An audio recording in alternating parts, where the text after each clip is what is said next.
तो वहीं हरियाणा महिला आयोग ने स्लम और बस्तियों में रहने वाली महिलाओं और लड़कियों और बच्चियों को जागरूक करने के लिए विशेष अभियान की शुरुआत की है। इस मौके पर मौजूद हरियाणा महिला आयोग की चेयरपर्सन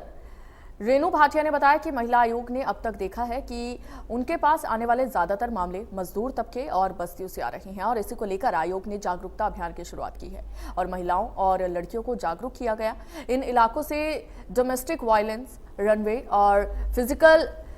मिसयूज के केसेस के तहत बहुत ज्यादा है और इसके अलावा इन्हें साइबर क्राइम और कानूनी मदद के बारे में भी बताया गया है। उन्होंने बताया कि डोमेस्टिक वायलेंस के चलते गरीब मजदूरों की लड़कियां कई साल से अपने मायके में ही रह रही हैं क्योंकि उन्हें कानून की ना तो जानकारी होती है और ना ही उनके पास पैसा होता है, जबकि ऐसे केसेस में उन्हें मुफ्त कानूनी सलाह और वकील उपलब्ध करवाए जाएंगे। रेणु भाटिया ने बताया कि इस तरह के जागरूकता वाले कार्यक्रम हमने शुरू किए हैं और आने वाले समय में अन्य जिलों की स्लम बस्तियों में भी हम जाएंगे और उन्हें जागरूक करेंगे।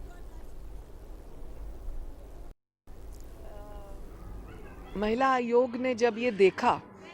कि हमारे पास जो केसेस आ रहे हैं उनमें किस तरह की कैटेगरी के केसेस ज़्यादा हैं, तो हमने ये पाया कि हमारे पास थोड़ा सा लोअर तबके के केसेस यानी स्लम बस्तियों के केसेस, मजदूर वर्ग के केसेस बहुत ज़्यादा आने लग गए थे। हम लोगों ने विचार किया केसेस को स्टडी करके कि इनमें डोमेस्टिक वायलेंस बहुत है और सबसे ज़्यादा इनमें है रनअवे केसेस और फिज़िकल मिसयूज़ के केसेस। इन बातों को हमने देखते हुए ये विचार किया कि हम स्लम बस्तियों में कुछ बस्तियों में जाएंगे और वहाँ जाकर उनको साइबर क्राइम के बारे में उन बच्चों को, उन महिलाओं को और लीगल अवेयरनेस उनको बताएंगे। जो डोमेस्टिक वायलेंस के केस हैं, पत्नी को छोड़ दिया, घर भेज दिया, बच्चों समेत उसे मायके भेज दिया और वो बेचारी गरीब महिला या उसके माता पिता दिहाड़ी के होते हैं, तो वो अपने लिए वकील नहीं कर पाते, अपना केस नहीं लड़ पाते।